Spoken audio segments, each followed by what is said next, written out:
Bonjour à tous. Donc je suis Madame Vino, je suis vice-procureure placée au parquet du TPI de Papeete, placée parce que je suis sous la hiérarchie, on va dire, directe du procureur général de la Cour d'appel de Papeete. Et Jennifer Célin, qui est attachée au pôle vif, m'a fait le plaisir de m'accompagner pour vous faire une présentation également concernant spécifiquement le pôle vif. On m'a demandé, comme cahier des charges, de vous présenter la politique pénale du parquet en matière de violence intrafamiliale. Alors je vais dire vif parce que violence intrafamiliale, on le répète souvent et c'est un peu long. Donc ce sera vif, ce sera plus simple pour moi. Et puis surtout, j'ai le réflexe. La composition, donc les missions du pôle vif, et puis les principales procédures mises en œuvre en matière de vif, les peines habituellement requises. Alors j'y reviendrai parce que c'est un sujet un peu délicat concernant un magistrat tout simplement, je pense. Ce que je peux commencer par vous dire, c'est que, comme vous l'avez vu et entendu certainement hier aussi, la lutte contre les violences conjugales et contre les violences intrafamiliales, donc je fais le distinguo, mais effectivement on parle de violences intrafamiliales, c'est une priorité nationale, mais c'est aussi une priorité au niveau local, puisqu'on décline au niveau local ce qui est une priorité nationale. Peut-être dire pourquoi, je ne sais pas si ça a été abordé. Je vais prendre 2 minutes ma casquette de juge des enfants, puisqu'avant d'être procureur au parquet de Papeete, j'étais juge des enfants pendant 8 ans. Donc ma casquette de juge des enfants, c'est qu'en réalité on sait que les violences intrafamiliales, elles ont un effet délétère et durable en termes de mémoire traumatique. Et elles ont cet effet-là sur les victimes directes de ces violences, donc qui reçoivent les coups, les insultes, mais elles ont aussi un effet sur les enfants et elles ont des conséquences néfastes sur leur développement. On a mis longtemps avant de s'en rendre compte, mais aujourd'hui on le sait. Et c'est pour ça d'ailleurs que c'est une priorité nationale. C'est parce que nos futurs citoyens ne doivent pas subir en fait ces conséquences de violences conjugales au-delà même de la victime directe. Pourquoi le parquet a un rôle important et pourquoi on demande au parquet d'intervenir ici, parce que le parquet il est à tous les stades de la chaîne pénale, il est au stade de l'enquête, du signalement, du dépôt de plainte, mais il est aussi au stade de l'audience et de la réponse pénale, et puis il est plus loin au stade de ce qu'on appelle le post-sententiel, donc dans l'exécution de la peine. Donc on a un rôle en matière de violence intrafamiliale qui est sur toute cette partie-là aussi forcément. Ce rôle-là, il est induit par la politique pénale en matière de vif. Je vais du coup décliner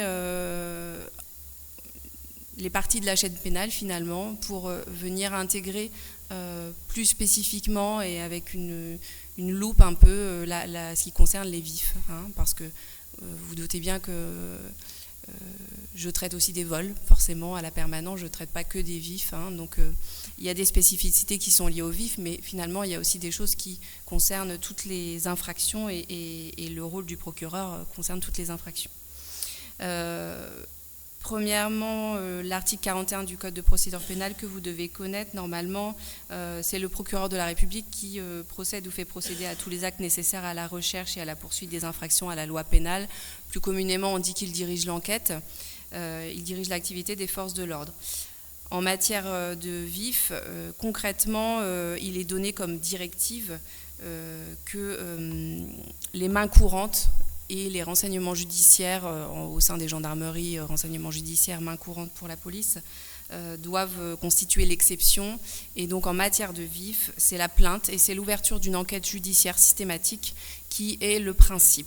Ça, c'est la consigne qui est donnée. Ça signifie que quand la victime ne veut pas déposer plainte, il faut à minima prendre sa déclaration et donc recueillir son audition. Ce qui permet ensuite, évidemment, au ministère public de poursuivre, même s'il n'y a pas de dépôt de plainte. C'est tout l'intérêt de notre procédure. On recueille sa parole. Pour recueillir sa parole, les services d'enquête se sont améliorés. Ils ont à présent des trames d'audition qui sont en principe suivies, qui sont réservées aux victimes de violences intrafamiliales, avec des questions qui sont systématiques pour brosser ce qui vient de vous être dit, notamment Y a-t-il des violences physiques? Y a-t-il eu des violences physiques? Y a-t-il des violences sexuelles? Y a-t-il des violences verbales? Est-ce que vous avez dans la sphère économique les moyens d'être autonome ou pas, etc. Et en fait, ça vient brosser un peu tous les éléments d'alerte, soit de circonstances aggravantes, soit d'alerte en termes de contrôle coercitif ou d'emprise, puisqu'on parlait avant d'emprise. Et puis les questions qui sont également posées concernent les enfants. Y a-t-il des enfants au sein du couple? Est-ce qu'ils ont été présents au moment des violences? Est-ce qu'il y a un risque aussi pour ces enfants? Ça, c'est pour la trame d'audition qui normalement est suivie. On a également des enquêteurs qui sont spécialement formés aux auditions des mineurs victimes, puisque violence intrafamiliale, c'est pas systématiquement violence conjugale, vous l'avez vu, hein, c'est une notion plus générale, elle concerne également donc, les faits qui seraient commis sur des mineurs au sein de leur famille. Et donc, on a des maisons de protection des familles hein, qui sont créées au sein des services de gendarmerie avec des enquêteurs qui sont spécialisés dans l'audition des mineurs. Et puis, de la même manière, au sein des brigades des mineurs au niveau de la police, qui normalement sont aussi également spécialisés dans l'audition du mineur victime avec tout un protocole qui est mis en place.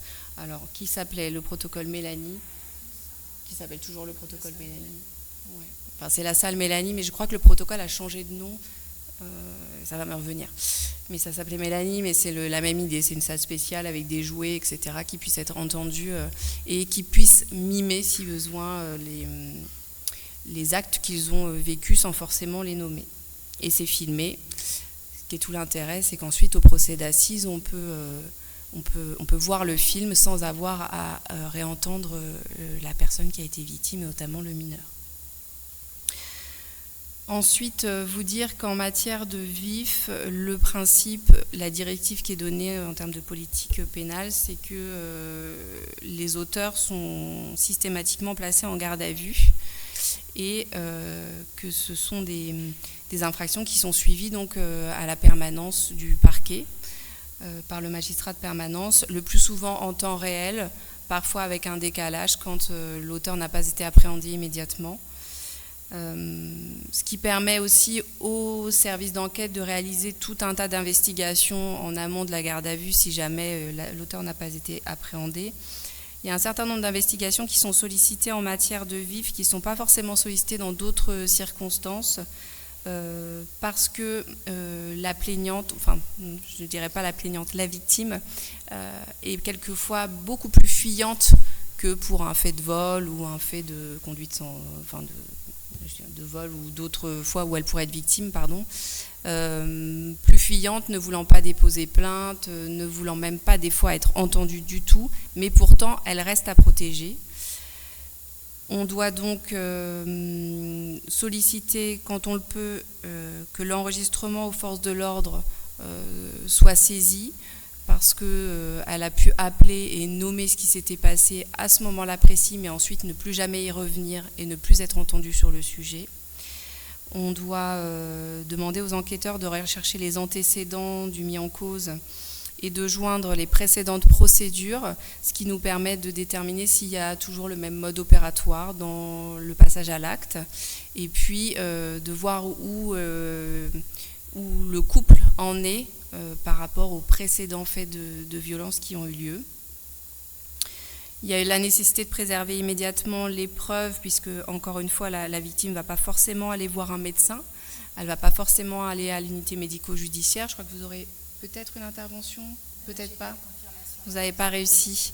Bien, on a une unité médico-judiciaire ici hein, qui est très investie quand même, je dois le dire, pour recevoir les victimes de violences intrafamiliales, mais seulement il faut qu'elles veuillent bien y aller, ce qui n'est pas toujours le cas, ce qui me ramène à ce que vous avez vu juste avant.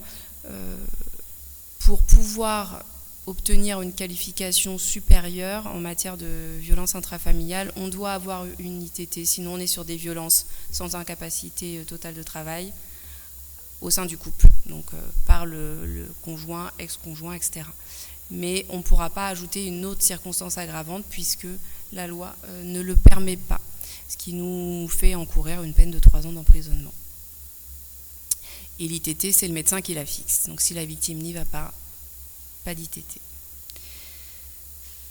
Mais pour constituer le dossier, on peut le faire en sollicitant qu'elle soit prise en photo instantanément, que les blessures soient prises en photo, qu'on ait sa corpulence, celle du mis en cause également, qu'on les mette en perspective l'un et l'autre, ce qui donne des éléments, en tout cas de preuve, pour poursuivre la procédure.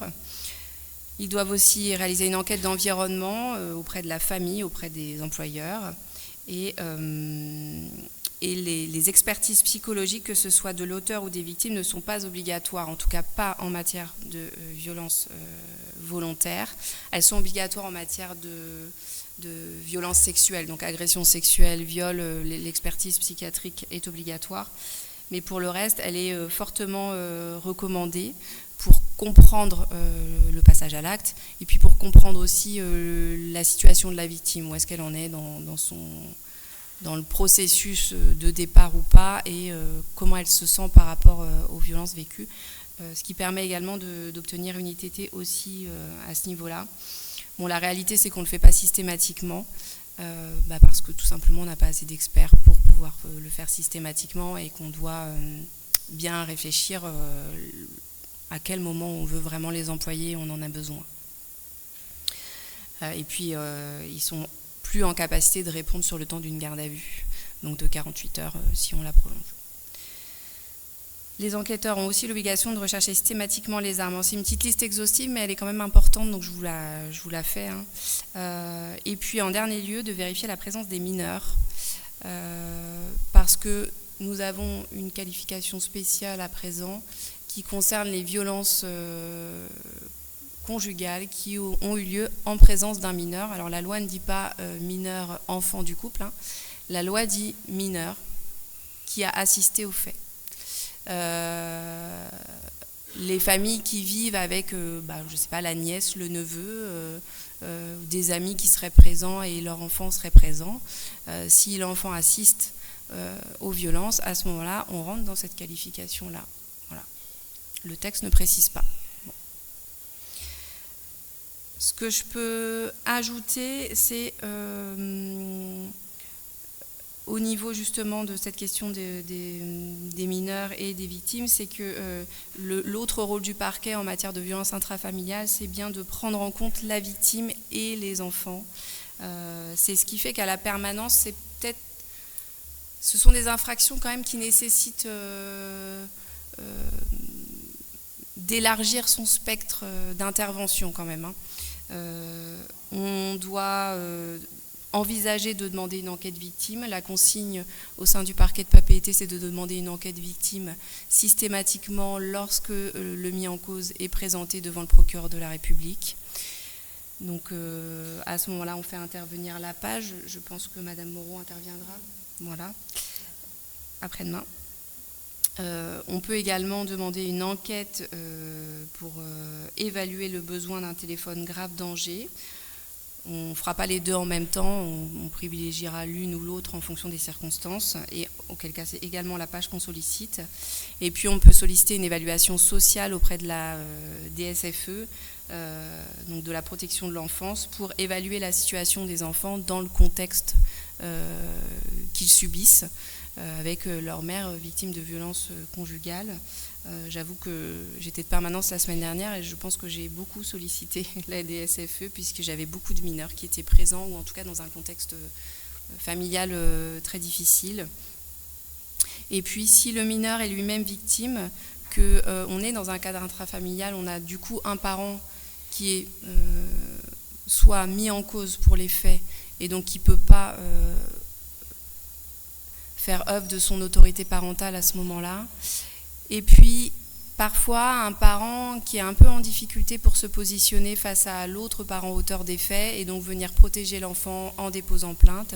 Et auquel cas, dans ce genre de situation, quand le parent est défaillant et qu'il y a un conflit d'intérêts, on sollicite qu'un administrateur ad hoc soit désigné pour représenter les intérêts de l'enfant, ce qui permet aux parents de ne pas être dans une situation délicate quand c'est le conjoint qui est accusé d'agression sexuelle. évidemment que pour le parent, parfois c'est compliqué de se positionner. Et donc ce sera la page qui est administrateur ad hoc, je crois. Je pense qu'il y a peut-être d'autres administrateurs ad hoc, mais en tout cas, non, il n'y a que la page. En tout cas, c'est la page que je sollicite systématiquement en tant qu'administrateur ad hoc pour représenter donc les intérêts du mineur. Et on écarte à ce moment-là les parents dans leur autorité parentale pour tout ce qui concerne la procédure pénale. Et donc ce sera la page qui reliera l'audition du mineur victime, qui ira à l'audience au besoin, qui sollicitera par le biais d'un avocat une somme d'argent, etc. pour le préjudice de l'enfant. Et ce ne sera pas les parents. À ce niveau-là, on a déjà une intervention du pôle vif, et je pense que peut-être tu préciseras certaines choses tout à l'heure. Ce que je peux vous dire aussi, c'est qu'on se pose parfois la question de la protection de la victime en l'éloignant au stade de l'enquête. Et puis on se pose aussi de la protection de la victime en éloignant le mis en cause au stade de l'enquête, mais les moyens sont quand même relativement limités puisqu'on n'a pas beaucoup de place au Bon Samaritain, notamment pour les mis en cause. Une fois qu'on a eu cette période de garde à vue, on va devoir se poser la question de ce qu'on fait de notre mis en cause. Petite spécificité locale, dans le code de procédure pénale, il est prévu que pour les Outre-mer, dont la Polynésie fait partie, on ne peut parfois pas présenter la personne dans le délai de la garde à vue, puisqu'il n'y a pas de vol, il n'y a pas de transport sur certaines îles éloignées, en tout cas pas immédiatement. Et donc, il existe la possibilité pour la gendarmerie de procéder à une vérification périodique que la personne se trouve toujours là, une sorte de contrôle judiciaire mais très limité, jusqu'au moment du vol et de la présentation devant le magistrat. C'est les articles 812 et suivants. Dans ces articles-là, vous avez aussi des spécificités s'il n'y a pas d'avocat. Normalement, l'avocat est obligatoire dans certaines situations, notamment pour les mineurs. Donc s'il n'y a pas d'avocat, on peut faire appel à quelqu'un d'autre et c'est prévu par les textes. Et puis vous avez aussi la possibilité en termes d'examens médicaux, puisque je parlais de l'UMJ tout à l'heure, de solliciter que l'ITT soit fixé non pas par un médecin légiste mais par un infirmier ou un auxiliaire de santé, au besoin avec l'assistance de l'UMJ qui est très volontaire pour le faire par visio, qui accepte effectivement d'échanger, de regarder les blessures par visio, mais en tout cas avec un personnel de santé sur place. Et ça, c'est prévu par le Code de procédure pénale. Ensuite, pour la décision sur la bonne réponse à donner, en tout cas la poursuite que le magistrat entend donner en matière de vif, on se base sur plusieurs paramètres. La gravité des faits, donc on a notre qualification. Les déclarations de la victime, est-ce qu'elle veut continuer à rester en couple ou pas, parce qu'il y a beaucoup de victimes qui vous disent non mais moi je ne veux pas me séparer, d'ailleurs elles ne veulent pas déposer plainte et elles ne veulent pas voir le médecin et en fait elles veulent faire comme si tout ça n'avait pas existé. Donc les déclarations de la victime qui sont à prendre en compte, ses moyens de protection, parce que parfois elle a aussi des moyens de protection personnels qu'elle est en capacité de mettre en œuvre et de nommer. On a aussi comme paramètre la recherche d'éloignement de l'auteur. Si nous, on estime qu'il faut que cet auteur il soit éloigné de la victime, on ne prendra pas la même décision. Les actes d'enquête en attente, puisque, comme je vous l'ai dit tout à l'heure, on peut solliciter des expertises psychiatriques, psychologiques pour avoir une meilleure compréhension de la situation, mais que ces experts-là ne sont pas en capacité de nous répondre dans les 48 heures de garde à vue ou de transmettre leur rapport dans les 48 heures de garde à vue. Pour autant, on doit clôturer notre procédure et faire quelque chose de notre mis en cause. Donc la loi prévoit qu'on puisse tenir compte de cette situation. Et puis bien sûr, rentre en ligne de compte les antécédents du mis en cause, c'est-à-dire est-ce qu'il a été jugé récemment, est-ce qu'il a été déjà jugé pour des violences intrafamiliales, récemment ou pas, est-ce qu'il est sous un sursis probatoire, est-ce qu'il est mis à l'épreuve par ailleurs et suivi par un juge d'application des peines, est-ce qu'il a un aménagement d'une précédente peine qui est en cours également, est-ce qu'on lui a délivré récemment une convocation devant un tribunal ou pas. Tout ça, c'est des choses qu'on doit prendre en compte en termes d'antécédents. Donc on regarde le bulletin numéro 1 du casier judiciaire et puis on regarde aussi notre logiciel Cassiopée qui recouvre tout un tas d'événements concernant toutes les personnes qui sont mis en cause dans une procédure et on regarde si on a des jugements, des choses comme ça qui sont récents, qui ne seraient pas au casier judiciaire. En tout cas, on met à jour la situation de l'auteur lorsqu'il est placé en garde à vue. On prend également en compte le lieu des faits, notamment, encore une fois, quant à la géographie de la Polynésie.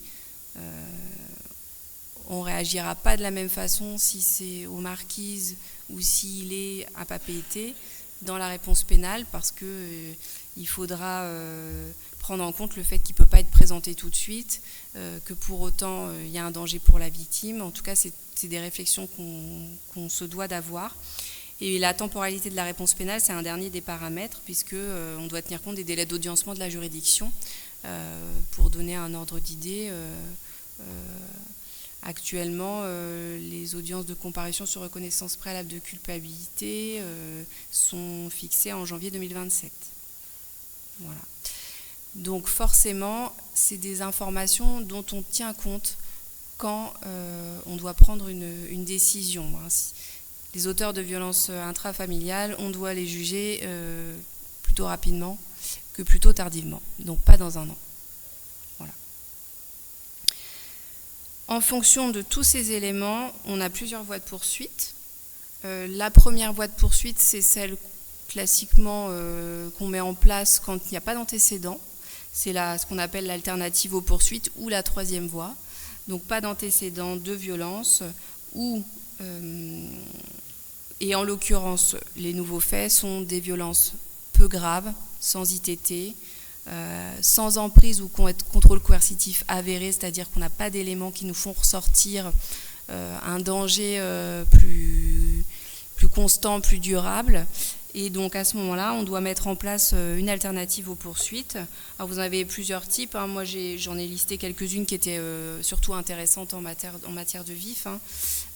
Vous avez l'article 41.1 du Code de procédure pénale et 41.2 du Code de procédure pénale. Donc les classements sous condition, on a la possibilité de procéder à une mesure d'éloignement qui ne peut pas excéder 6 mois en classement sous condition. Si la personne le respecte, la procédure est classée. Ou l'orientation de l'auteur vers une structure sanitaire sociale, ça peut consister en l'accomplissement d'un stage et c'est le même principe. L'autre article, c'est la composition pénale, qui est intéressante en matière de vif, puisque même si on ne peut pas l'utiliser pour une récidive plus tard, elle est inscrite au casier judiciaire. Donc on en a la lecture immédiate, on sait qu'il y a déjà eu un fait de violence intrafamiliale et c'est écrit noir sur blanc, même s'il a fait l'objet d'une composition pénale et que ça n'aura pas d'incidence sur la peine encourue la prochaine fois. Dans ce cadre-là, on peut également prononcer un stage de responsabilité parentale. Donc c'est intéressant pour les violences sur les mineurs. De responsabilisation pour la prévention et la lutte contre les violences au sein du couple et sexiste. On appelle ça le stage vif parce que c'est plus court. Il y a un stage de lutte contre le sexisme et de sensibilisation à l'égalité homme-femme également. Et dans le cadre de la composition pénale, on peut également prévoir une interdiction de contact de 6 mois ou de paraître de 6 mois ou de résider hors du logement pendant 6 mois. Voilà. Et ça, c'est une alternative aux poursuites. Donc pour les personnes qui n'ont jamais eu affaire à la justice ou qui ne sont pas connues pour des violences intrafamiliales, c'est un début. Ça permet aussi de faire passer des messages et de voir si avec ces messages-là, ils évoluent et qu'on ne les revoit pas ensuite en garde à vue. Vous dire qu'il y a des choses qui sont proscrites en matière de vif. En fait, toutes les voies de poursuite ne sont pas possibles. Par exemple, l'avertissement pénal probatoire qui a remplacé le rappel à la loi n'est pas possible en matière de violence. Et l'ordonnance pénale n'est pas non plus possible en matière de violence. Et la médiation pénale n'est pas non plus possible, elle est totalement proscrite puisqu'il faut l'accord de la victime et qu'une victime de violence intrafamiliale, on n'a pas vraiment envie de lui demander son accord pour faire une médiation pénale. Voilà, donc c'est pas possible. En termes de spécificité locale, ce qui est important de savoir, c'est que le stage vif n'est pas déployé partout. C'est aussi ça, quand je vous dis que la réponse pénale, elle doit s'adapter aussi en fonction du lieu des faits et du domicile de l'auteur. Par exemple, le stage vif, on le retrouve à Tahiti et on le retrouve à Bora Bora. mais ailleurs, il n'y en a pas. Donc moi, quand je prononce une composition pénale pour quelqu'un qui habite à Rouroutou, je ne peux pas prononcer un stage vif comme mesure à la composition pénale. Et mes moyens sont quand même relativement limités à ce niveau-là. Donc, dans le sens de la peine, ça complique un peu les choses. Quand on a des antécédents sur la personne qui est en garde à vue et qui est mise en cause dans les faits de vif, quand les faits sont plus graves, quand on sent que la victime elle est vulnérable, quand il y a quelque chose de l'ordre d'un contrôle coercitif, par exemple, j'ai pas accès à mes réseaux sociaux, c'est lui qui les regarde. Il fouille dans mon téléphone. Depuis 6 mois, je ne vois plus ma famille. Je ne vois plus mes amis. Il veut pas que je m'habille de telle façon, sinon j'ai pas le droit de sortir. Quand je sors, c'est toujours avec lui. Et là, vous vous dites que cette situation-là, elle relève davantage de quelque chose qu'on nommait l'emprise, qu'on peut nommer le contrôle coercitif. Du point de vue de l'auteur, c'est un contrôle coercitif qu'il exerce, et que donc vous n'allez pas le laisser sortir tranquillement de sa garde à vue pour ensuite se présenter en audience de juge unique ou en audience éventuellement de collégiale. Mais petit aparté, la peine encourue en matière de violence intrafamiliale, elle dépasse rarement 5 ans d'emprisonnement quand même. Je passe outre les crimes. Je ne suis pas sur la question des homicides ou des viols et des agressions sexuelles. Elle dépasse rarement 5 ans. Et donc, principalement, c'est la juge unique qui a à en connaître, et ce n'est pas une composition collégiale qui en connaîtra. Ça, c'est quand on suit la voie classique de la convocation par officier de police judiciaire à une audience à la date du mois d'octobre ou du mois de juillet ou d'août. Ça me semblait important parce que vous avez vu que les peines encourues tout à l'heure, finalement, même dans la proposition, c'est 3 ans. Pour comparer, la détention de stupéfiants, l'acquisition de stupéfiants, c'est 10 ans encourus. Voilà. Le principe, du coup, au niveau du parquet, quand on a des antécédents de menaces de mort, quand il a déjà eu une convocation devant une juge unique, quand il y a eu déjà une composition pénale, quand on a une précédente plainte d'il y a 3 mois qui est restée sans suite, c'est d'avoir une réponse pénale rapide et donc de se faire présenter la personne à l'issue de sa garde à vue pour lui délivrer une convocation entre guillemets, mais pas que, pour exercer sur lui ensuite, nous-mêmes, un contrôle coercitif jusqu'à l'audience. Et donc on a 3 sortes de procédures que je peux lister ici. La moins impactante pour la liberté d'aller et venir, ce sera la comparution avec placement sous contrôle judiciaire. Et donc un jugement dans un délai de 6 mois maximum. À ce moment-là, on sollicite le juge des libertés de la détention. Il fixe des interdictions et des obligations dans le cadre du contrôle judiciaire. Et la personne ressort, rentre chez elle, mais doit respecter son contrôle judiciaire sous peine d'être placée en détention provisoire si elle ne le respecte pas. Et jusqu'à son audience. Et elle sera jugée principalement devant un juge unique. Ensuite, on a la comparution à délai différé. C'est celle qu'on utilise quand justement des actes d'investigation sont encore en cours, dont je vous parlais tout à l'heure, et notamment des expertises qui ne seraient pas parvenues encore dans la procédure. À ce moment-là, on peut solliciter la détention provisoire de la personne jusqu'à son audience qui doit avoir lieu dans un délai de 2 mois maximum. Et ça permet au tribunal d'obtenir les rapports qui manquent pour pouvoir le juger avec tous les éléments utiles. Et la dernière procédure rapide, c'est la comparution immédiate. Donc on a 2 audiences de comparution immédiate par semaine au TPI de Papeete, le lundi et le jeudi. Les gardes à vue qui se terminent le lundi matin, on décide d'une comparution immédiate, les dossiers sont présentés dans la journée, l'après-midi. Mais si la garde à vue elle se termine le mardi, on demande à un juge des libertés et de la détention de placer la personne en détention provisoire jusqu'à l'audience de comparution immédiate qui intervient le plus rapidement possible. Donc par exemple, Si la personne est présentée le mardi, ce sera le jeudi. Et donc jusqu'au jeudi, elle sera placée en détention provisoire si telle est la décision du juge des libertés de la détention. J'évoquais tout à l'heure la comparution sur reconnaissance préalable de culpabilité. C'est une possibilité quand la peine encourue ne dépasse pas 5 ans en matière de violence intrafamiliale. Pour d'autres infractions, c'est plus que 5 ans, mais en tout cas pour les violences intrafamiliales, c'est 5 ans. Mais ce n'est pas le principe, c'est-à-dire que c'est une procédure qu'on peut utiliser, mais qu'on n'affectionne pas forcément parce qu'aujourd'hui, ce qui nous est demandé, effectivement, c'est d'apporter une réponse pénale rapide aux situations et que cette procédure-là ne le permet pas forcément plus qu'une convocation en juge unique ou même qu'une composition pénale.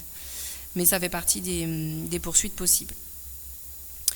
Peut-être quelques chiffres. En 2024, le tribunal correctionnel de Papeete a connu en comparution immédiate ou en comparution à délai différé 36% de dossiers de violence conjugale. En juge unique, et donc en juge unique, vous avez compris, il y a les convocations par procès verbal et placement sous contrôle judiciaire qui arrivent aussi devant un juge unique dans un délai de 6 mois. On est à 34%. Et en audience collégiale qui peut connaître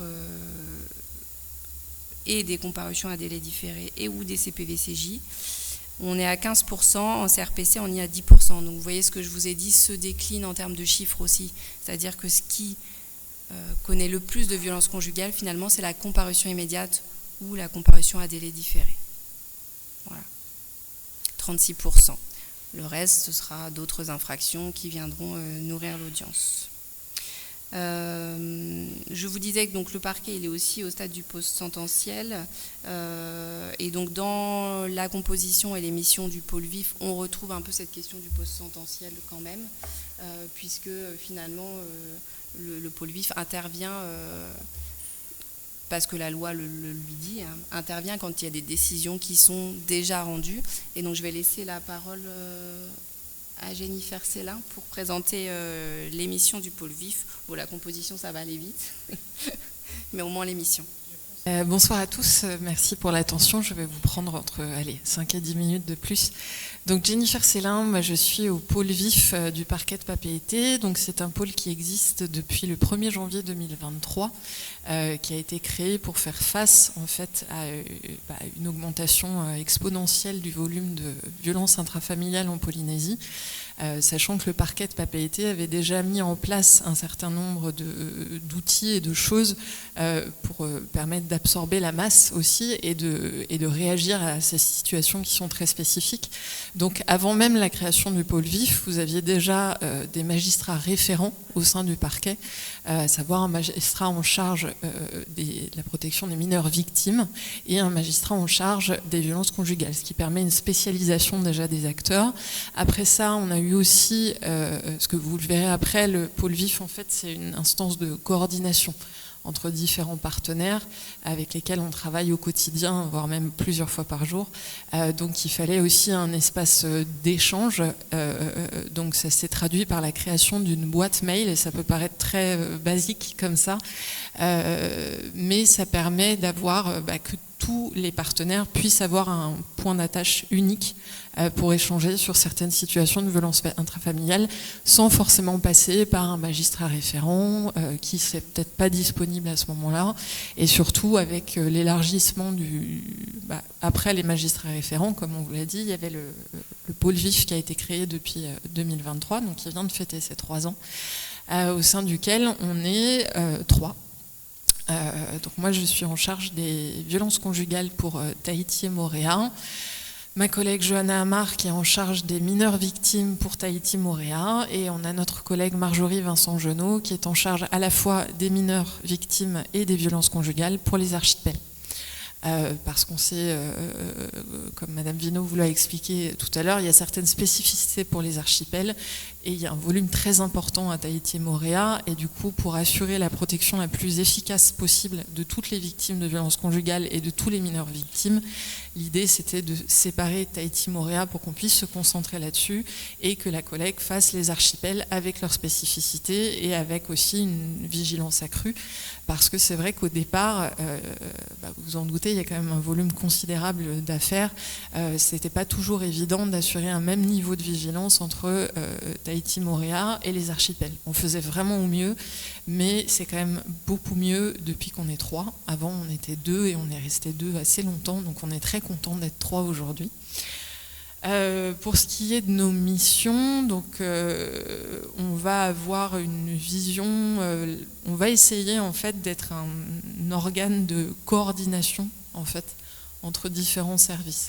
C'est-à-dire qu'une situation de violence conjugale, souvent, elle est connue par plusieurs personnes, mais qui ne discutent pas nécessairement entre elles. Donc nous, on essaye d'être au cœur de ces échanges pour pouvoir dire « Ah, cette situation, elle est connue par les services sociaux, par la gendarmerie, par l'aide aux victimes » et de rallier tous les wagons parce que des fois, en fait, on vous rapporte une violence à un instant T, mais en fait, il y en a eu plein d'autres dont on n'est pas forcément avisé au même moment. Donc l'idée, c'est vraiment de faire remonter un maximum d'informations et une fois qu'on a ces informations aussi, de les transmettre et de la faire circuler, cette information, au maximum de personnes. Parce que, imaginons que vous ayez quelqu'un qui soit condamné à une interdiction de contact au tribunal, je ne sais pas, peut-être qu'il y a un service social qui est en charge du suivi de cette personne. Pour autant, si le service social n'est pas avisé qu'il y a une interdiction de contact avec la victime et que le couple a repris la vie commune, ils ne vont pas nécessairement en informer le parquet. Donc l'idée, c'est vraiment de faire circuler l'information au maximum pour que chacun puisse s'en saisir et que les suivis, peu importe qu'ils soient judiciaires, sociaux ou voire même parfois psychologiques, puissent être menés correctement et avec les bons éléments, les bonnes informations. Donc ça fait partie de notre première mission qui est vraiment instance de coordination pour assurer la transversalité des informations, que ce soit des informations d'ailleurs qu'on reçoit, qu'on transmet.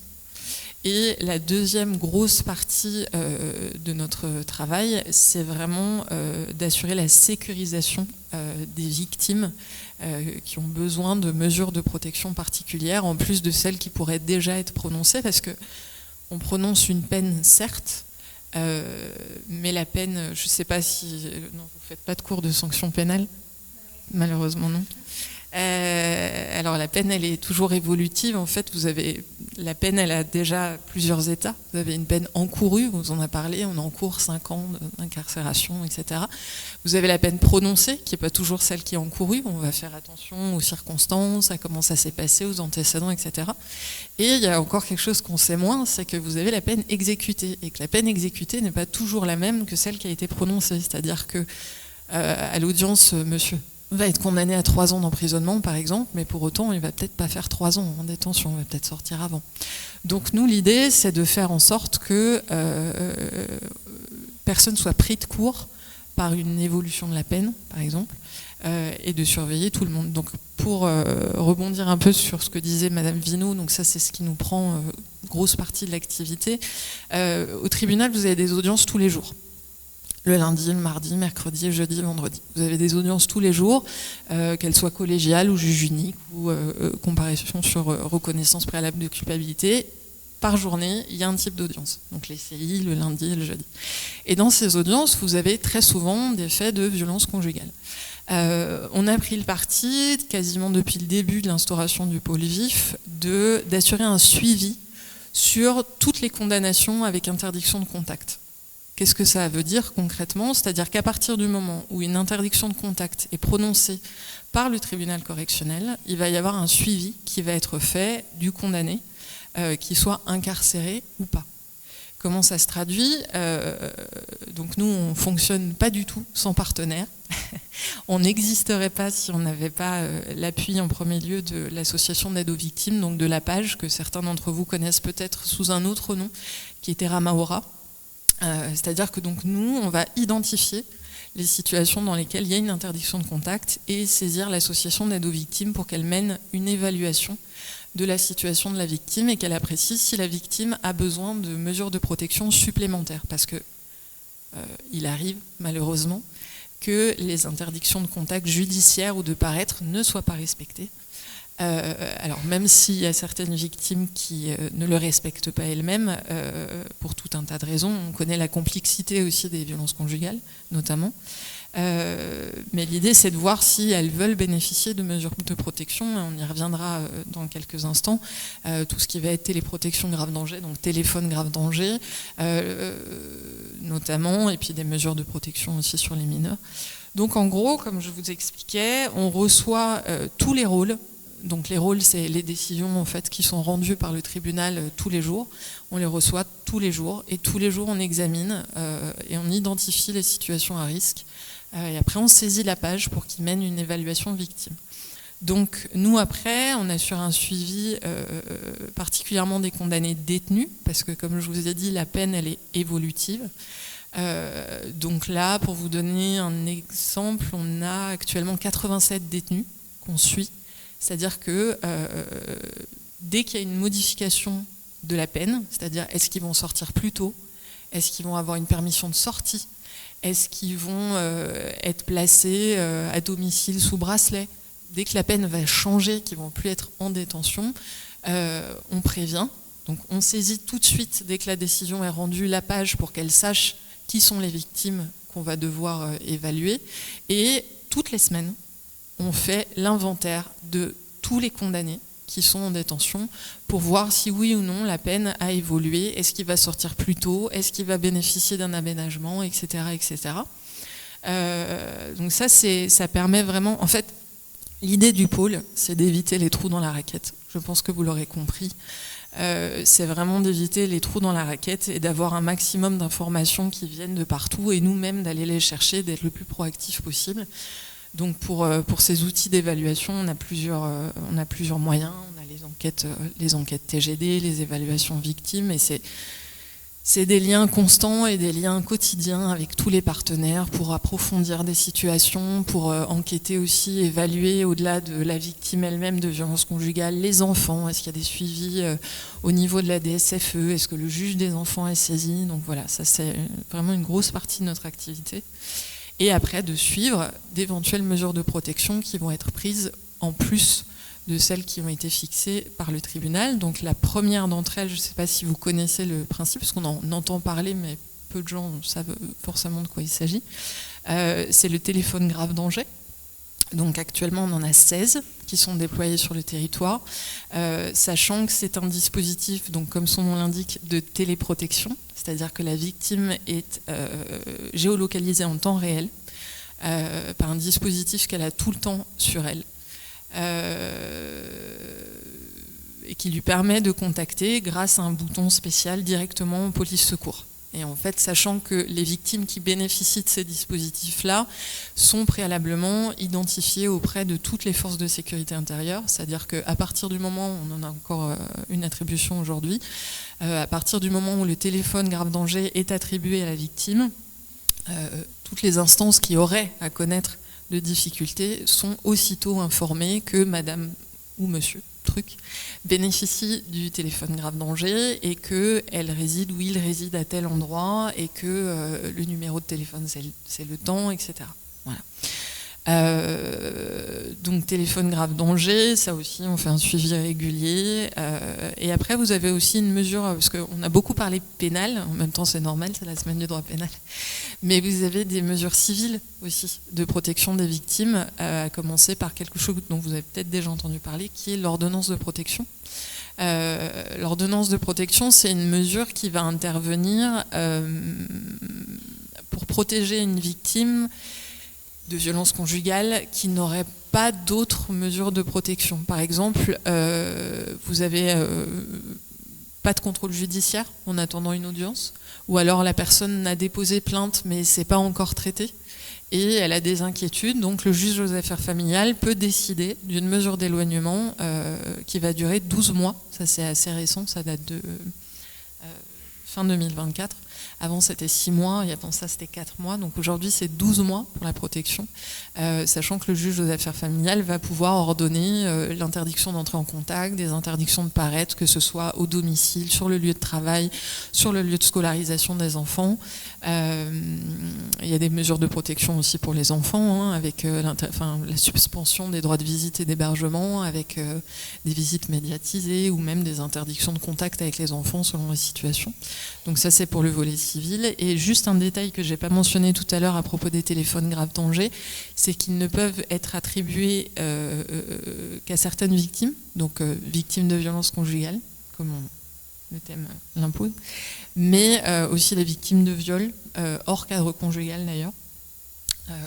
Alors, évidemment, dans le cadre conjugal, oui, mais aussi hors cadre conjugal. Et les deux seules conditions pour l'attribution du TGD, c'est qu'il n'y ait pas de cohabitation, sinon ce serait impossible, et qu'évidemment, la victime l'accepte.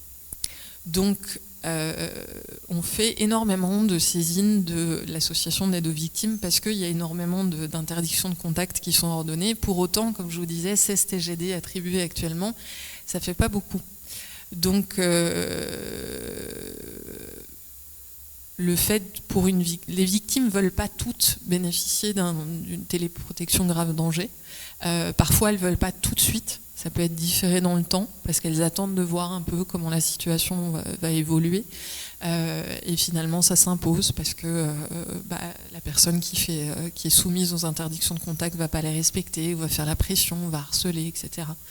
Donc ça dépend souvent des cas. Puis il y a des victimes aussi qui mettent en place un certain nombre de mesures pour assurer leur protection et qui estiment ne pas en avoir besoin à terme. Donc, sachant que le lien avec l'association d'aide aux victimes n'est jamais rompu. En fait, c'est pas parce que vous avez dit non une fois que vous pouvez jamais revenir ou vous pouvez pas faire l'objet d'une réévaluation. Je pense avoir fait le tour de la question. Si jamais vous avez des questions, n'hésitez pas. Mais,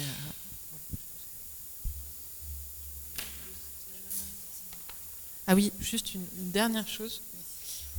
Parce que j'ai beaucoup parlé de tout ce qui était interdiction de contact, etc. Donc on a aussi une visibilité sur les personnes qui sont en sortie sèche de détention, c'est-à-dire qui ne font l'objet d'aucune mesure d'interdiction de contact, pas de sursis probatoire, ça existe encore maintenant. Souvent c'est des personnes qui n'ont pas forcément d'antécédents ou alors avec des mécanismes un peu plus complexes que j'aurais pas forcément le temps de détailler ici, mais avec des sursis probatoires qui ont été révoqués pour pouvoir permettre leur incarcération et du coup qui sortent sans mesure de suivi par le SPIP par exemple.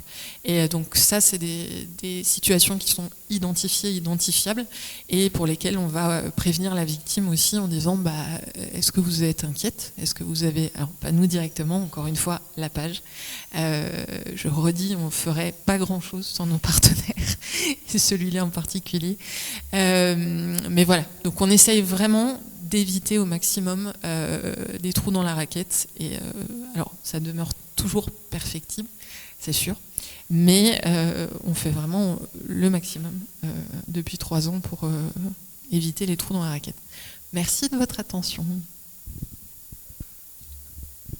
Je pense qu'on peut remercier d'abord pour ces 2 interventions Madame Vinot et Madame Célin.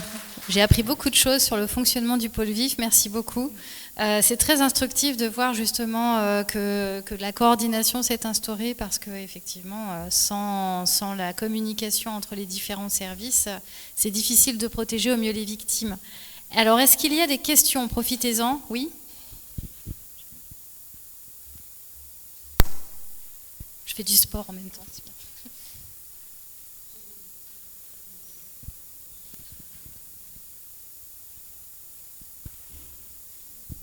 Merci, bonsoir. J'ai 3 petites questions.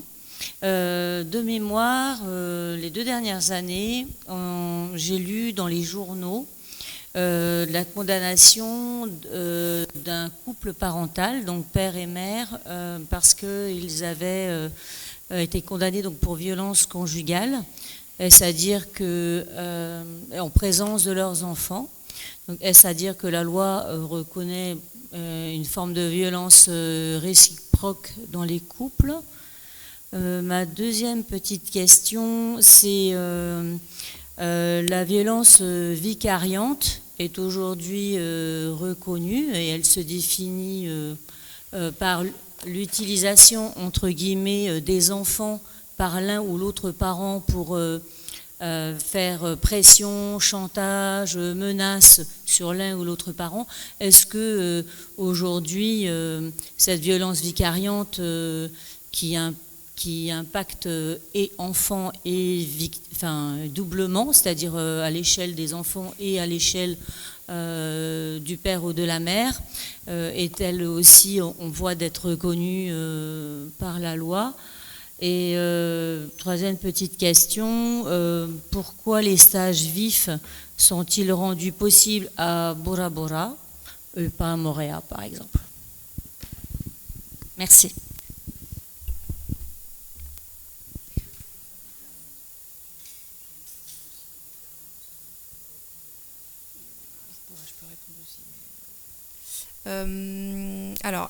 Pas à Moorea parce que en fait, quand on habite Moorea, on convoque à Tahiti.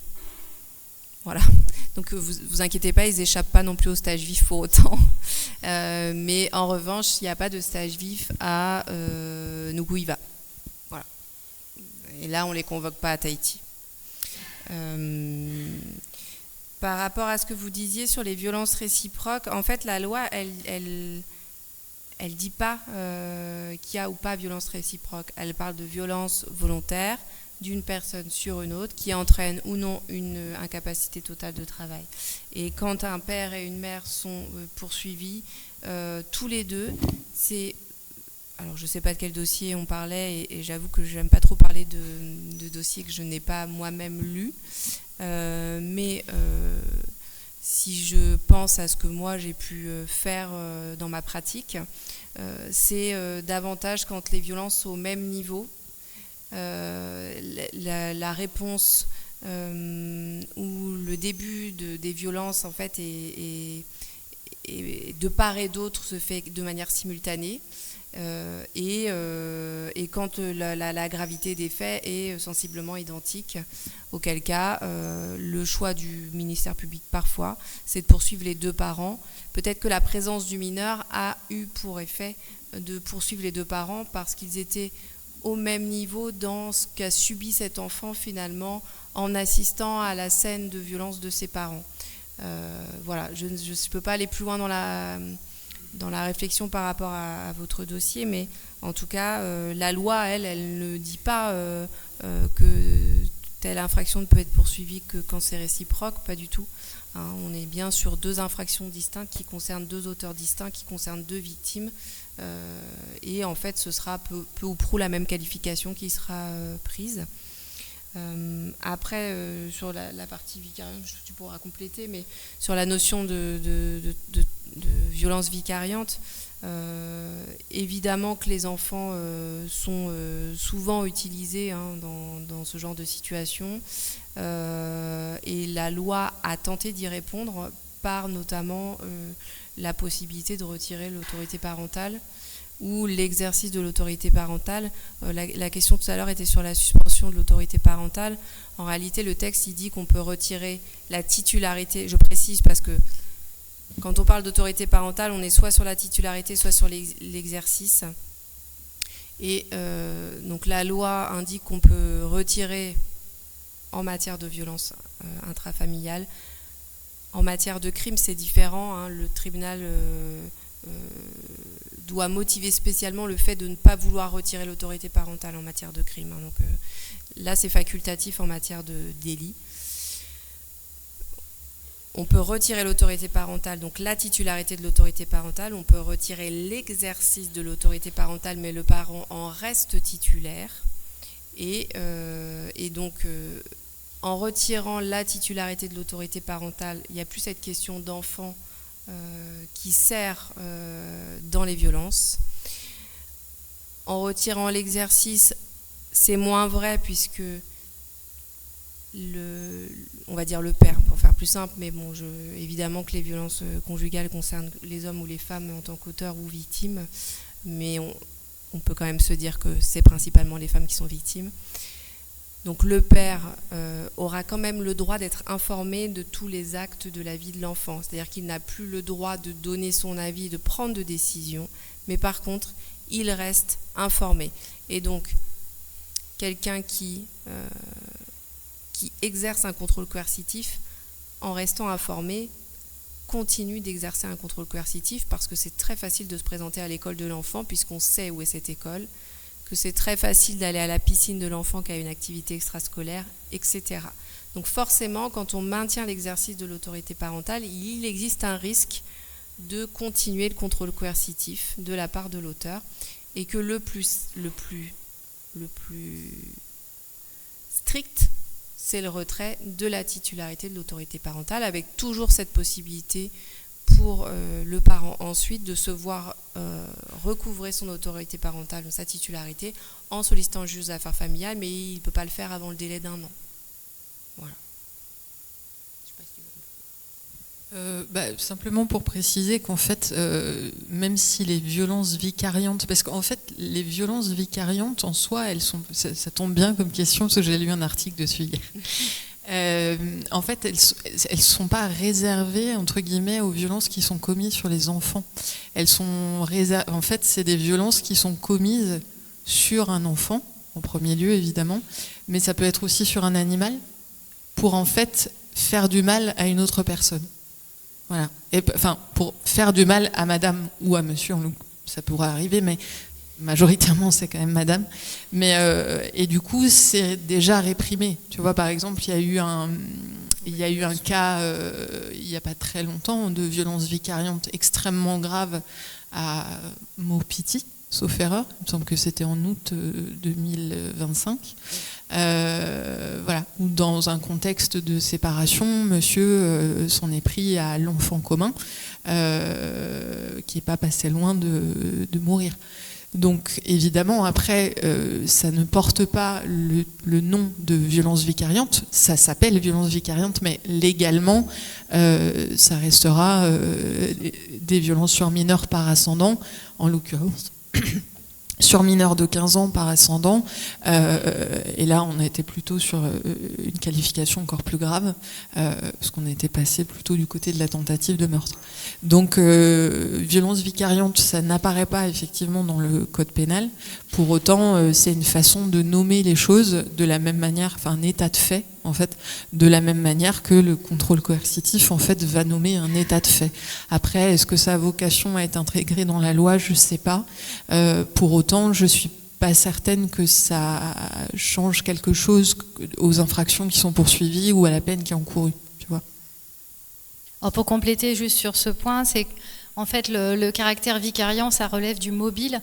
Donc ça ne fait pas partie de la qualification, mais le juge peut tout à fait s'en servir pour adapter la peine en tenant compte de ce mobile et de la gravité extrême vers laquelle il tend davantage qu'avec un mobile différent. Je pense que c'est surtout sur la peine que ça peut jouer, puisqu'effectivement le mobile, tant qu'il n'est pas érigé en élément constitutif, on ne peut pas le dénommer comme ça dans la qualification. Alors il y avait une autre question. Bonjour, merci pour votre intervention. Ça va être une série de 4 questions qui est collégiale pour les étudiants de 3e année. La première, c'est sur la prévention. On parle beaucoup des bilans, des chiffres. Est-ce que si les chiffres sont si importants, c'est qu'il y a un manque de moyens sur la prévention au niveau scolaire et même au niveau des adultes? Ça, et quelle perspective on pourrait avoir justement pour arriver à baisser ces chiffres, puisque apparemment les chiffres de victimes sont beaucoup des enfants. Le deuxième question, c'est le comparatif insulaire. Le comparatif d'insularité. Est-ce que la Polynésie, le fait que ça soit une île et la proximité, il y a eu le Covid, est-ce que ça fait exploser les chiffres et c'est un problème on va dire de fait du vivre ensemble qu'on a du mal à éloigner? Justement, vous en parlez que c'était difficile d'éloigner. Est-ce que c'est une importance comparée à d'autres territoires d'outre-mer? Est-ce qu'il y a dans les analyses, on fait des bilans et là sur les sur les peines, mais est-ce qu'il y a des situations qui sont plus liées sur le divorce, plus liées sur l'alcool? Est-ce que souvent il y a des peines, on dit il y a un terreau qui permet d'arriver à certaines situations? Est-ce que pour les violences conjugales, est-ce que ne tenez pas compte ne portez pas de jugement sur cette question. Est-ce que souvent la lenteur d'une séparation de divorce ou d'une situation où on n'arrive pas à régler un divorce rapidement, est-ce qu'on ne pourrait pas faire des référés ou créer une nouvelle procédure justement lorsqu'il y a une suspicion de divorce? Et est-ce qu'on arrive à savoir si les violences sont souvent dans le cadre du divorce ou dans une situation pénale qu'on pourrait accélérer s'il y a une enquête Et la dernière question, c'est un petit peu, je pense que c'est sur le manque de moyens de la justice. Ça, je vous parle en tant qu'étudiant. Est-ce que, en tant que professionnel, estimez-vous avoir assez les moyens pour exercer la mission qui vous est attribuée dans le cadre VIF? Voilà. La dernière question est une vaste question. Je voudrais toujours être plus. Alors, au niveau de la prévention, je vais avoir du mal à vous répondre parce que, en tout cas en Polynésie, la prévention, elle relève du pays. Donc, je peux difficilement en fait me positionner sur cette question-là. Surtout que je ne suis pas arrivée il y a non plus très longtemps sur le territoire, donc j'ai pas de regard finalement concret sur cette situation. Ce que je sais, c'est que quand même, je trouve que la page est quand même plutôt active en matière de protection des victimes et du coup de prévention. Voilà. Mais j'aurais du mal à répondre. Alors, peut-être que... Alors, je vais parler sous le contrôle de Cathy, qui pourra peut-être nous aiguiller aussi, mais je sais qu'il y a des actions de sensibilisation, enfin en tout cas, voilà, il y a plusieurs services du pays qui sont assez sensibles, au premier lieu des G2E, des SFE, voilà, et puis pour les instances étatiques, effectivement, la MPF, qui fait beaucoup de missions de prévention, l'association d'aide aux victimes. Dans également, les écoles notamment, dans la les MPF écoles, intervient dans les écoles. Et je sais qu'il y a quelque chose... Alors, je vais parler sans trop connaître, mais quand on nous l'avait présenté aux assises d'aide aux victimes, comment s'appelle déjà l'éducation à la vie affective et sexuelle, ouais, relationnelle et sexuelle. Du coup, ça c'est quelque chose qui est très intéressant parce qu'en fait, on apprend qu'il ne faut pas y avoir de violence dans le couple, etc. Mais les jeunes n'apprennent pas toujours comment s'aimer, comment être en couple, comment accepter ou pas des choses, comment s'imposer dans un couple, comment se faire entendre dans un couple. Et donc il y a quand même des choses qui sont menées, puis il y a aussi beaucoup de choses dans la sphère publique en termes de prévention. Enfin, moi je suis sur le territoire depuis 7 ans et c'est vrai que je vois pas mal de campagnes en fait, on va pas dire publicitaire, mais de prévention, avec attention, stop les violences conjugales. Il y a aussi beaucoup de spots à la télévision, sur les réseaux sociaux, donc ça peut toujours être mieux, mais il y a quand même des choses qui sont mises en place. Il y a l'Observatoire des violences faites aux femmes et aux enfants qui vient d'être créé aussi. Oui, ça a été présenté hier. Voilà. Ouais. Donc ça répond aussi à cette problématique-là.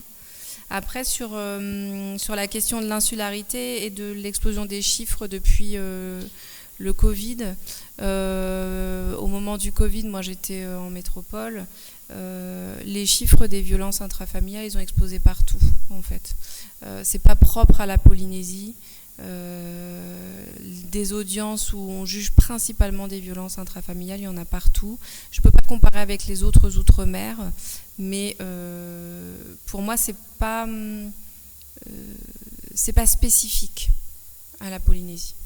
Voilà. Après vous parliez plutôt peut-être de ce qui pousse à la violence en fait, sur la question du divorce, la question de l'alcool.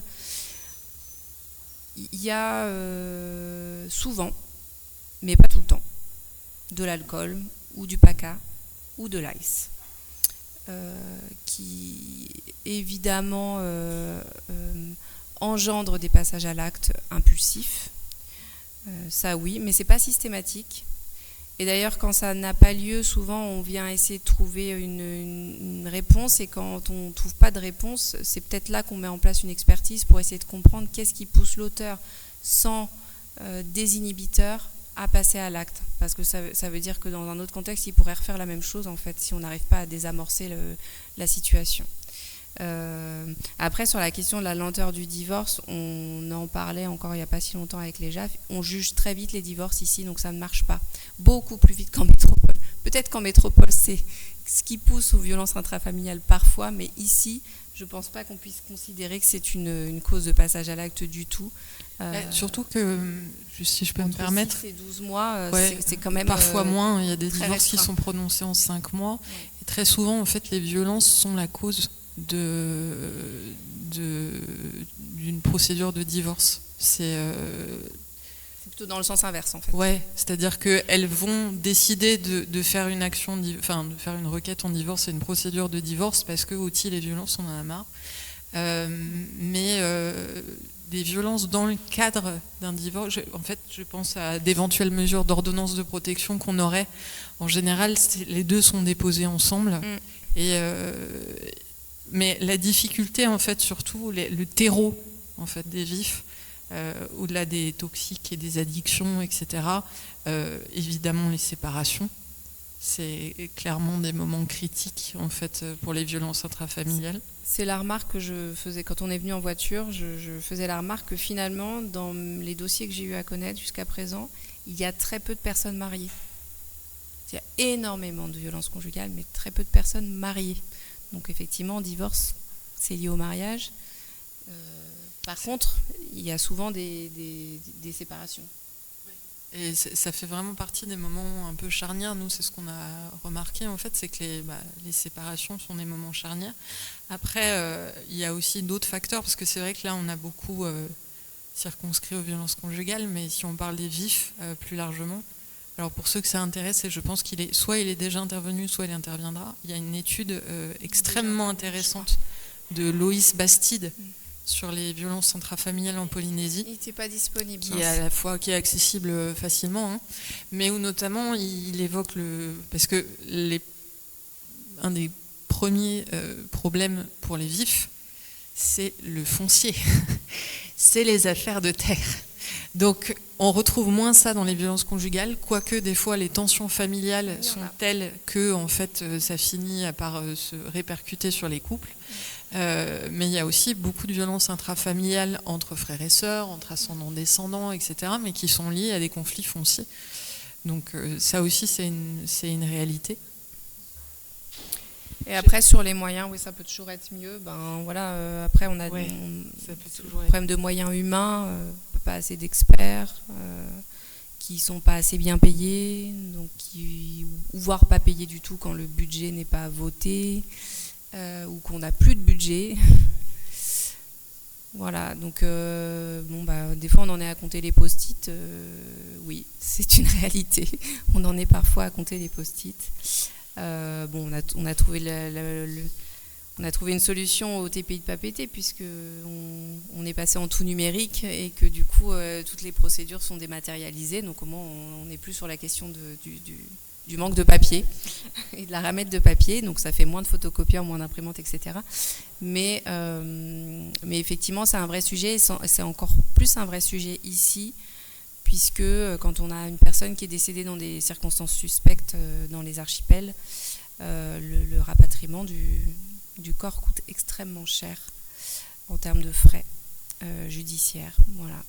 Et ça s'impute sur le budget à chaque fois. C'est pareil aussi pour présenter les individus qui sont dans les îles, non ? Pour les présentations aussi, puisqu'on leur paye le billet d'avion. On ne paye pas le billet retour, par contre. Voilà.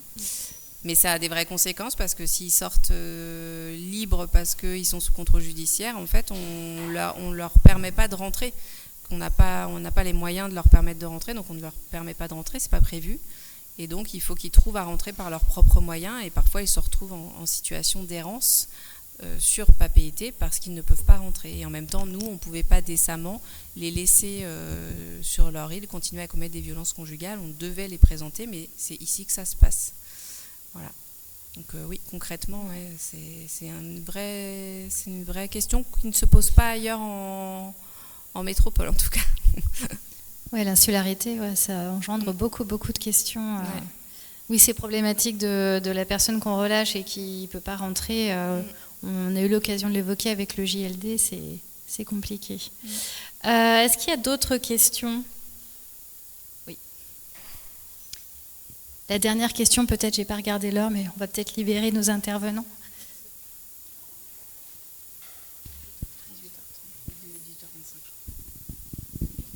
Bonjour.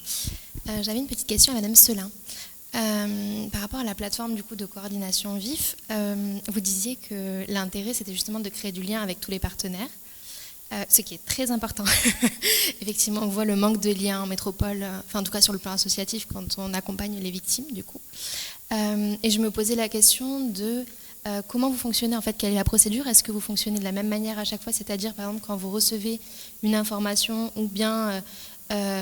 quand quelqu'un est jugé, est-ce que vous envoyez un mail à toutes les institutions qui pourraient, dans lesquelles en tout cas la personne est susceptible d'être ou d'apparaître, ou comment ça se passe en fait pour donner ces informations, pour transférer les informations transmettre? Alors ça va dépendre des cas en fait. Ça va dépendre des cas. Une chose est sûre, pour répondre à une partie de la question, c'est que il y a une telle masse qu'on est obligé d'avoir presque des tocs, honnêtement, où on fait toujours un peu la même chose. Ouais. C'est-à-dire qu'on reçoit, on récupère telle pièce, on envoie tel mail type, parce que si à chaque fois on fait de manière individuelle, on fait quand même de manière individualisée parce qu'on essaye d'abord d'avoir une vision du dossier, de savoir qui est madame victime, qui est monsieur condamné, pour savoir un petit peu, et puis après quand on nous parle de quelque chose, ah oui, cette situation-là, elle m'évoque quelque chose. Mais malgré tout, on est très ritualisé en fait dans notre façon de fonctionner.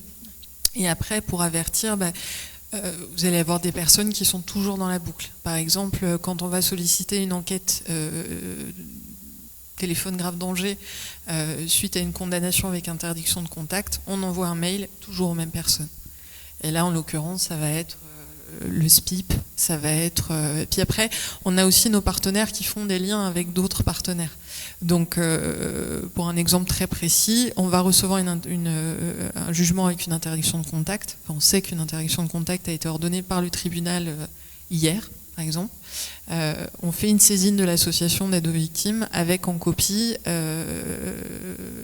la direction du SPIP. J'en ai pas beaucoup parlé, mais on travaille aussi énormément avec eux.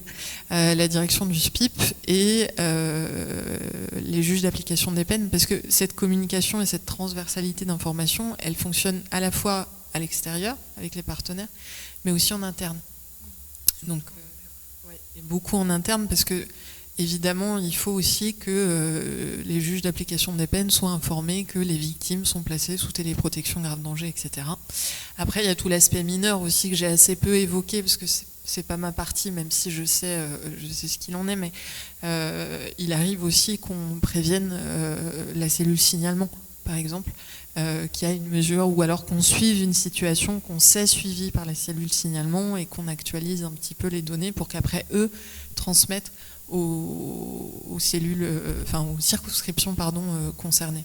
Mais en fait, l'idée c'est qu'il y ait des instances un peu spécialisées qui parlent entre elles et qui diffusent au maximum les informations. Ça évite un peu la déperdition de je l'ai envoyé à Madame X et en fait Madame X ce jour-là n'était pas là et en fait il n'y avait personne donc l'information n'a pas circulé. Donc c'est l'idée. J'espère avoir répondu à la question. Après, si je peux préciser aussi quelque chose, nous avons un outil qui s'appelle SysPop, qui est un système informatisé qui est censé servir à recueillir tout un tas d'informations transversales autorisées par la CNIL. La particularité, alors l'intérêt, c'est que dans cet outil, vous avez aussi bien les condamnations pénales que les décisions civiles. Donc on parlait d'ordonnance de protection tout à l'heure, elles y sont normalement, mais il doit être alimenté manuellement. C'est la tâche qui est attribué au pôle vif qui n'en est pas ravi, car c'est une tâche très chronophage, et que des outils avaient déjà été créés au sein du pôle, mais qui ne sont pas les mêmes outils. L'intérêt, c'est que cet outil est normalement partagé entre tous les partenaires justice, donc n'importe quel juge des enfants, juge d'application des peines, parquetier doit pouvoir aller dans cet outil, le consulter, obtenir les informations sur monsieur, il a un sursis probatoire, monsieur vient d'être condamné, il y a une ordonnance de protection. Donc ça permet à tout le monde d'être au même niveau d'information. Il faut cependant être proactif puisqu'il faut aller chercher l'information. Et donc ce que disait Jennifer à l'instant, c'est qu'en fait, elle ne laisse pas les gens aller chercher l'information, elle la leur transmet. Ce qui permet davantage d'éviter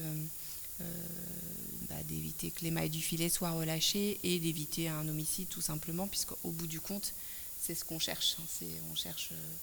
On cherche à protéger, on cherche à éviter que ça finisse en drame pour les uns ou pour les autres. Voilà. Mais voilà, il y a cet outil-là dont on essaye de s'emparer tranquillement parce qu'il est lourd à alimenter, mais il pourrait avoir vocation aussi à informer tout le monde avec le même niveau d'information sur telle situation familiale. Ce qu'on a peut-être dit, je ne sais plus, mais c'est qu'en fait, une situation vif, je ne sais pas si on finit là-dessus, on conclut là-dessus, mais elle concerne beaucoup de professionnels, en fait. Donc, elle va concerner les services sociaux, mais aussi, comme j'ai dit, l'aide aux victimes, des magistrats. Et les magistrats, ce n'est pas que ceux du parquet. Ça va être aussi parfois les juges des enfants et aussi les juges des tutelles, parfois. Parce que c'est pas que les couples avec enfants, c'est comme je disais tout à l'heure aussi les grands-parents, les frères et sœurs. Donc les vifs, c'est très large, donc de facto, ça concerne beaucoup de monde. Donc c'est l'intérêt d'avoir des outils efficaces et performants, chronophages certes, mais malgré tout performants, mais ça c'est au niveau interne. Pour l'extériorisation des informations en dehors de la juridiction, je pense qu'on gardera aussi certaines proactivité.